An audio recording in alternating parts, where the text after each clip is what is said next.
this is the quick video showing you how to use the 20 ounce latte template for Canva. At the minute, Canva doesn't actually let you warp images, just text. So if you've got any images that's got any text on them, they will probably look kind of strange if you were to just bring them into Canva like I have done one of these images from my store. Images that don't have any text on, you're going to get away with them looking okay when you print, because there's nothing that's going to drag people's eye away from the fact that it's not straight, just the same as you would when you add text in and it's not tapered or curved properly. I've seen this plenty online where people just haven't bothered, and more so on mock-ups where people have just stuck a straight text line on a mug. So this template should help you out. So first things first, this is the template that you get when you purchase the download, and we're going to add some text. So we just add a text box, and we'll just put, oops, Merry Christmas, just for the purposes of this video. So as you can see, it's not curved. We've got to do that manually to start with, and first things first, we're just going to have to do that by eye.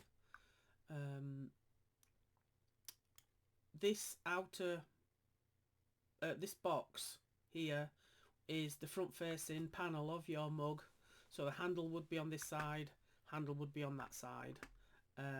So this is here to let you see how far in you can go before you hit your images overlapping into the middle of the mug where you're not going to see it. It'll look a bit off balance. This is the center of that panel that faces you if you hold the mug up in front of your face, and so you need to align your text to suit that. Just twist it round until you think that it's kind of even. The M and the S are a little bit, so that's, the M and the S are a little bit even on that side, so that'll do for now. The top and bottom parts of this template are there so that if your mug press can be a little bit uneven at the bottom when it's heating up, if you were doing a full wrap, you know, you get the uneven pressing at the bottom, or maybe it does it at the top. This will allow you to keep within the safety zone of your, you know, misbehaving mug press.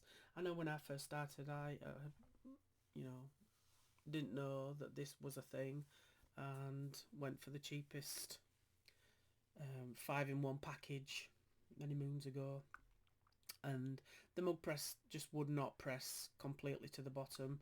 It was alright at the top, so I kind of got a little flavour for having a white line at the bottom and at the top, just to save wasting mugs really.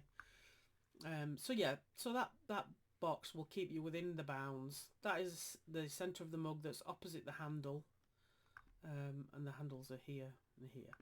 These two templates are exactly the same. It is an optical illusion that one's bigger than the other. So now that we've got our text up here, we need to get the curve right. So we click the text, click on effects, and then click curve.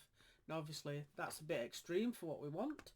So we need to reduce that curve, and what we're looking for is this purple line needs to be as matching that grey line that Merry Christmas has sat on as much as we can.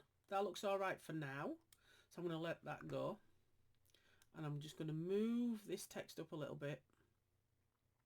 I'm leaving the stick on the H as the centre line because that looks quite even to me. And we can see that there's a gap underneath Merry, but no gap underneath Christmas. So what we need to do is we just need to eyeball again, get that back into play, and we can see that that's probably enough. So it was right. I don't think we can change it to 6.5. Let's have a look. 6.5. See if that does it. Yeah, that looks alright. That looks alright, that. So we'll leave that there. And then we need to get our image, and we can bring that up. Again, eyeballing it so that it's in the centre. You can make it bigger if you like. You can make it go behind your text. Change the colour of text. Anything you like with it, really. Again, you're just going to have to manually adjust that until you think that that's how you want it. Moving your image across, you can put some text at the bottom or anything you like. So if we're going to go with that, so we just need to click, and then we'll group those two images, and then we need to copy and paste because we're going to put it on the other side. In fact, what we'll do is we'll do it down here first. So what we're doing now is we're looking back at the image above to see exactly where we've set this text. We've set it more or less on the baseline of that.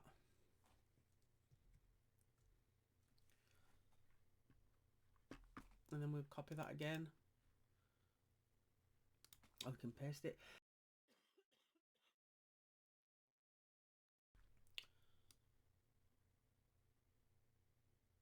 And again, move that round. Now, what we need to do on this side is we need to ungroup. Oh, wait a minute. We just need to align that purple line so that it's the same distance away from the grey line.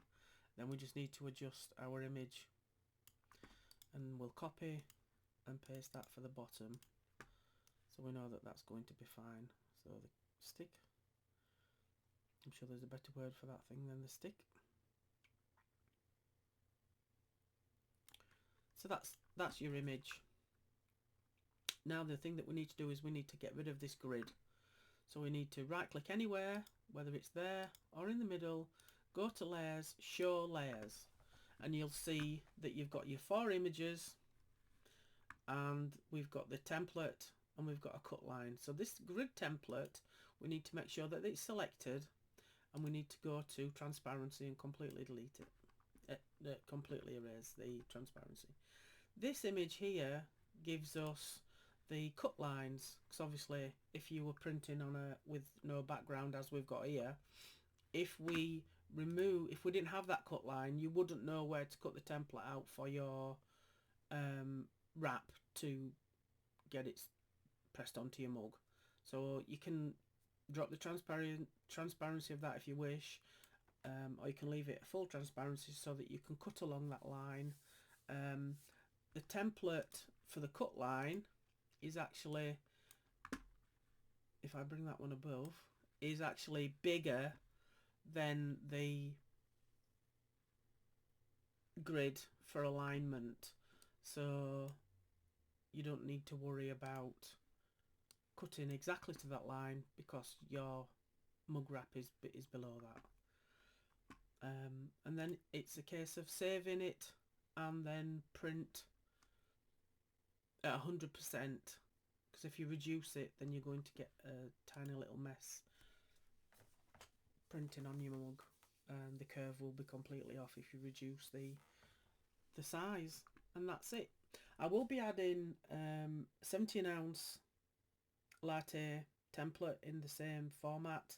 There'll just be one on a page for that one, and I will also be adding the 20-ounce skinny tumblers that are tapered, possibly. Someone's asked for that, but I think majority of people have moved to straight tumblers to get rid of the warp, but obviously you can't do that on a Latte, so that'll be coming soon. I hope this template helps you with your Latte designs through Canva.